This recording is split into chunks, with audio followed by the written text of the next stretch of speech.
Welcome into the Baptist Health Studios for another edition of Dolphins HQ. Before we get into the nitty-gritty today, a quick congratulations to Teron Armstead. After 12 brilliant years, 9 with New Orleans and 3 here in Miami, the NFL's record holder for 40-yard dash time by an offensive lineman is heading off into the sunset and calling it a career. Armstead was a 5-time Pro Bowler who started 131 games over his illustrious career, and he also still holds the mark for the best-dressed guest in the 5-year history of the Drive Time podcast. Solid throwback choice right here, T-Stead. Congrats, Teron. And now, as we look ahead, the Dolphins will go into a season without Teron at left tackle for the first time since 2021. And getting first crack at that job is last year's second-round pick, the 6'7", 335-pound, built-in-a-lab athlete from Houston, Patrick Paul. Paul played 338 snaps last year as a rookie, with most of those snaps coming at left tackle. And when he was in the game from the jump, the tape was pretty promising for the rookie. Let's go ahead and check it out right now and go to these 2 reps here against the New York Jets that kind of play off each other here. You're going to go ahead and get a look at the Dolphins offense in a nutshell. Going to run a jet motion here, a wrap block off the edge, and run the football to the perimeter here with Jalen Wright. These outside runs set up the entire thesis for the Dolphins offense on the play action game, the running game. It all starts from the outside zone game. And Patrick Paul right here, if you're going to run outside zone, you better have a left tackle and a right tackle for that matter, who can get into space and reach what's called a 9 technique, the furthest alignment for a defensive front. Essentially, the techniques go by which gap you line up in. So this player out here, the widest is the 9 technique, head up over the center is your 0 technique, and every position in between. So I want you to watch the way Paul fires off the football here for a reach block, the hardest block in football, to get outside of a player and seal that edge on him when he has, 2, 3, 4 yards of separation right here from the line of scrimmage. So Paul's going to fire off the snap, engage the blocker right there, or the defender, I should say, and try to get himself positioned on the outside of that edge to seal him back inside to give Wright the edge. A really good block right there by Patrick Paul, executed, reach block.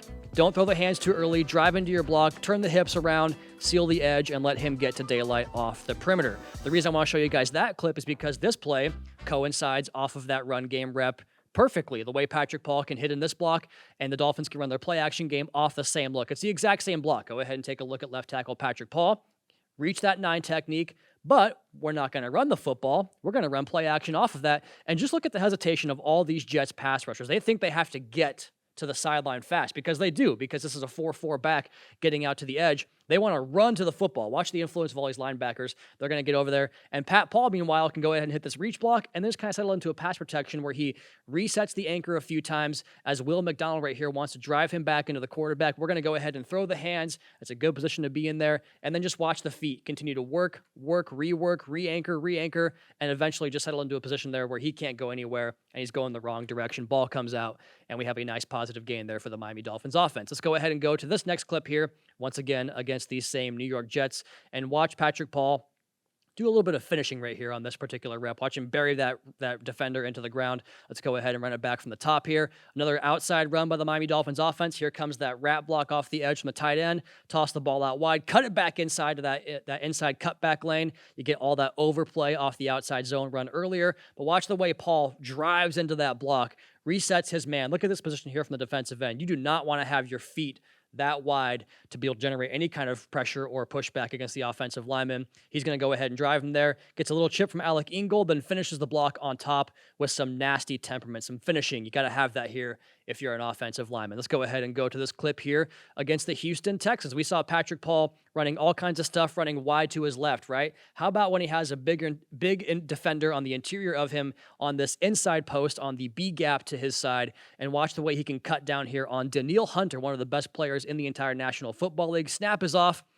Another reach block here. We talked about reaching the 9 technique. This is a 4-eye technique, inside shoulder of the left tackle. We have to reach him inside and pin him to run the ball to the inside. So Paul can go outside, hand placement good, reset the feet, seal that inside, and then once again finish with the player on the ground to send Devon Achane into a gap inside. So good power play there from Patrick Paul to go along with the sweet feet stuff outside that he ran against the New York Jets, and a little bit of chirping there, let him know after the fact as well. One last clip here. Houston Texans game once more. I believe we have a touchdown pass here from Tua to Jonnu Smith.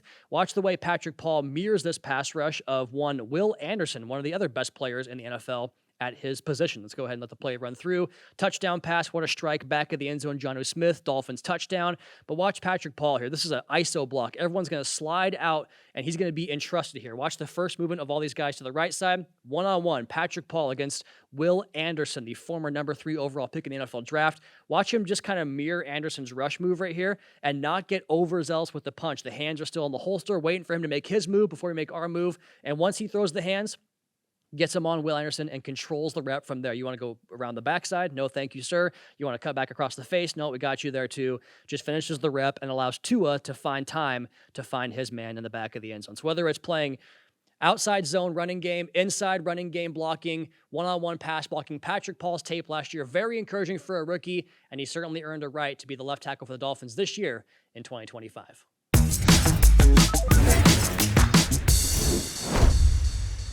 The NFL is an ever-changing landscape. Free agency is not what it was 3 years ago, and that's a different version of what it was 3 years prior to that.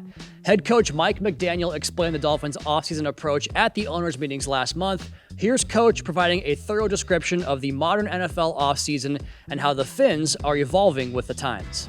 Free agency has gotten a little longer, so to speak, in my opinion. I think that it gets drawn out. There's a lot of transactions early, and then people are kind of trying to find their best fit. We're in communication with some players, and we have 10 draft picks, and those guys are unique because you have the ability to have a 4 to 5 year contracted employee that really can influence the character and culture of your team, as you progress. Building culture through the draft, and what a great start they got off to last season. The common thread across Chop Robinson, Patrick Paul, Jalen Wright, Malik Washington, the entire 2024 class was their work ethic. Now, fast forward to 2025, and the Dolphins are equipped with 10 draft picks. Last time Miami entered draft weekend with double-digit selections, well, the results made up the core foundation of the team you watch every single Sunday. They found their franchise quarterback, a premier right tackle, and 5 other players that have logged starter snaps for the Dolphins. And if you take it back to 2016, when Chris Grier was promoted to general manager and put in charge of the draft, the first-round picks have been fruitful, from Laramie Tunsil to Minkah Fitzpatrick, Christian Wilkins, Tua, Austin Jackson, Waddle, Phillips, and Chop. That group of players is either here performing at a high level or gave the Dolphins years of production before moving on elsewhere. Now, 2025 beckons, and Miami has the 13th pick in the draft. One of the keys when dissecting options that you truly cannot forecast until you're on the clock is to determine which position groups are strongest and where a good player could slide into your lap at that spot. In fact, the last 2 times the Dolphins held the 13th pick, a good player at deep position groups fell to them in those respective classes, talking of course about Christian Wilkins in 2019 and Laramie Tunsil in 2016. And for posterity's sake, the Tunsil pick eventually resulted in Jalen Waddle and a bevy of veteran acquisitions. With all of that said, there are 2 groups that I think could provide immense value for Miami, and maybe a third, but we'll come back to that. Before we do, let's hear from the man in charge, General Manager Chris Grier, and how the Dolphins are gearing up to make their their highest selection, I should say, in the first round since 2021. The draft kind of aligns with a lot of the positions of need for us that people perceive and what's on our roster right now. So for us, we think at 13 there'll be good players there that will be NFL-ready players that are also filling needs. So if we choose to stay there, we'll have options, and if we move around, we'll take advantage of that as well. Getting talent and production in the first round is always a key, but you can also add some bonus language to that. Hit on a first-round pick at a position like quarterback, wide receiver, edge, tackle, or cornerback. Well, those are the most expensive positions in the game, and the Dolphins have recent hits in the draft at most of those spots with Tua, Phillips, Jackson, and again, Waddle. And if you ask me, there are 2 cornerbacks that are worthy of top 10 picks, but might not find a match with the teams picking in the top 10. Colorado's Travis Hunter could be a receiver or corner. He would make it 3 if he is a cornerback, but I have a hard time seeing him make it out of the top 3, much less the top 12. So that leaves Will Johnson from Michigan and Jahdae Barron from Texas, and this comes down to which flavor you prefer. Some like Rocky Road, some prefer Pistachio. I don't know which player is which, but I can tell you Johnson is a premier ball hawk with exceptional eyes, feel for zone coverage, and fluid movements out of his back pedal, his brakes, and at the top of the route. He recorded 9 picks on 113 targets across his college career. That means he turned the offense over 8% of the time they dared challenge him in the passing game. Texas's Jahdae Barron has proof of concept in that exact role. He's a feisty, explosive player that did a lot of the stuff for the Longhorns defense last year that you see Brian Branch do for the Lions in that nickel slot cornerback role that he plays. He can play in the nickel. He can invert back into a deep coverage and a quasi-safety role. He can match up on tight ends, backs, slots, X-receivers, and everything that he does with intention.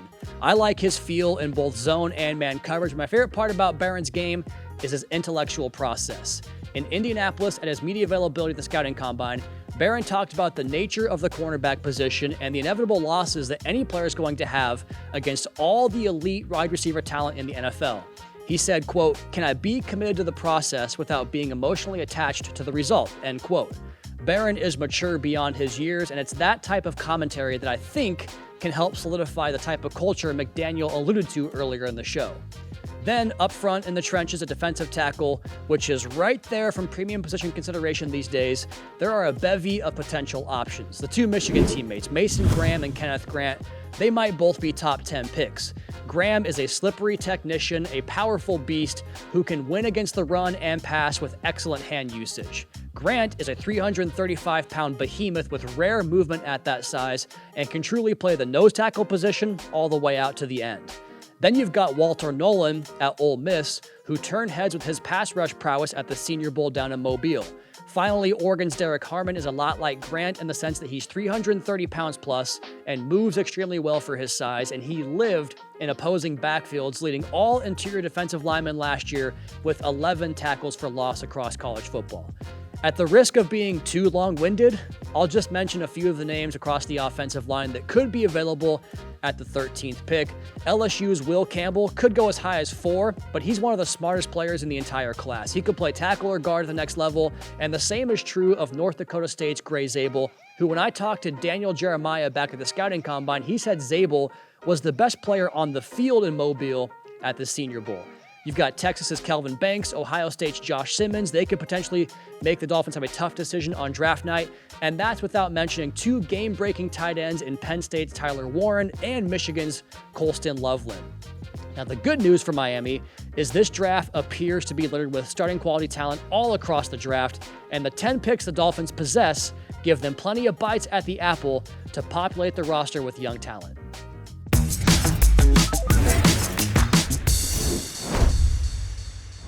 That wraps up another edition of Dolphins HQ here in the Baptist Health Studios. You guys know the drill by now. Be sure to check out the Draft Time podcast with yours truly and the Fish Tank podcast with Seth Levitt, OJ McDuffie. Subscribe to the Dolphins YouTube channel for off-season content, media availabilities, and much more from all your favorite players. We'll see you back here soon.